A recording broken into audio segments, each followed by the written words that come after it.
Renforcement spirituel 27. La question du pouvoir. Vous êtes un esprit immortel, et la forme principale du pouvoir consiste dans le fait de votre force spirituelle et dans le potentiel de développement de votre force spirituelle. Qu'est-ce que la force spirituelle? Qu'est-ce que le pouvoir spirituel? Si vous confondez le pouvoir spirituel avec quelques raccourcis pour vous hisser au sommet de quelques petites pyramides du monde économique ou du monde politique, c'est que vous ne comprenez pas encore réellement ce qu'est le pouvoir spirituel, et vous le confondez encore avec quelques rituels invoquant des génies ou avec quelques nains invisibles particulièrement préoccupés de vos destinées terrestres et de vos destinées sociales. Certes oui, il existe tout un monde invisible de possibilités dans lequel vous pouvez puiser, directement ou indirectement, pour satisfaire à vos fins terrestres et à vos appétits terrestres. Mais si cela a été appelé monde spirituel un jour, c'est par erreur et c'est par ignorance. Vous avez évidemment besoin de quelque sorte et de quelques degrés de pouvoir contingent lorsque vous êtes en situation d'incarnation. Quel est le cadre général de votre incarnation? C'est la société, ses systèmes, ses structures, ses institutions, ses règles. En situation d'incarnation, la faim dans votre estomac se fait sentir plus fortement que l'aspiration fondamentale de l'esprit immortel que vous êtes, jusqu'à la plus infime trace de l'aspiration fondamentale de l'esprit immortel que vous êtes. Et tout cela est si vrai, que les désirs premiers et les aspirations premières qui se manifestent dans votre incarnation, et qui commandent votre incarnation, ce sont des désirs et des aspirations spécifiques de votre nature humaine. C'est le désir de quelque degré de prestige social, et peut-être le désir de vous retrouver à la tête de quelque service gouvernemental ou de quelque institution étatique. C'est le désir de quelque degré de réussite économique, et peut-être là aussi le désir de vous retrouver à la tête de quelque entreprise ou de quelque société. Les désirs et les aspirations faussement séparés des désirs communs et des aspirations communes de la masse demeurent aussi des désirs et des aspirations spécifiques de votre nature humaine.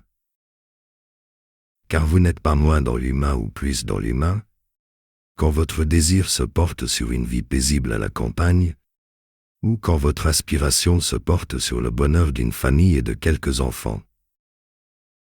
Loin de la guerre économique qu'il faut mener pour se retrouver à la tête d'une holding ou à la tête d'un département ministériel. C'est-à-dire que tant que votre nature humaine demeure le sujet principal de l'un ou l'autre de vos désirs, de l'une ou l'autre de vos aspirations, ces désirs et ces aspirations demeurent spécifiques de votre nature humaine, peu en importe la couleur et le visage.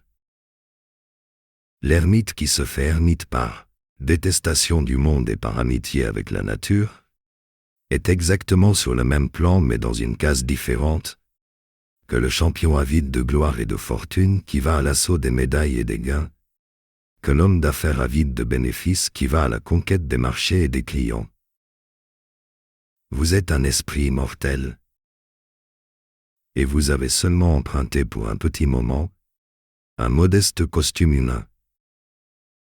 Le pouvoir spirituel que vous devez développer ne doit pas être pensé comme un instrument pour obtenir du pouvoir contingent. Bien qu'une grande force spirituelle puisse vous donner quelque avantage fondamental dans le grand jeu du pouvoir contingent. Que ceci vous soit rappelé. Le pouvoir contingent relève de l'usage de vos capacités de réflexion et de vos capacités de travail, de l'usage de vos capacités d'apprentissage et de vos capacités de production. Car le grand jeu du pouvoir contingent se résume essentiellement à ceci.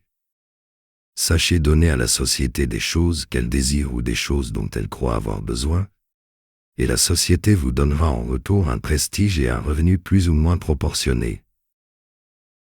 C'est l'essence du jeu. Et vous y perdez d'autant plus violemment que vous essayez de contourner cette règle fondamentale, et vous y gagnez avec d'autant plus de succès que vous excellez dans la capacité d'élaborer ou d'exploiter ce que la société désire ou ce dont elle croit avoir besoin.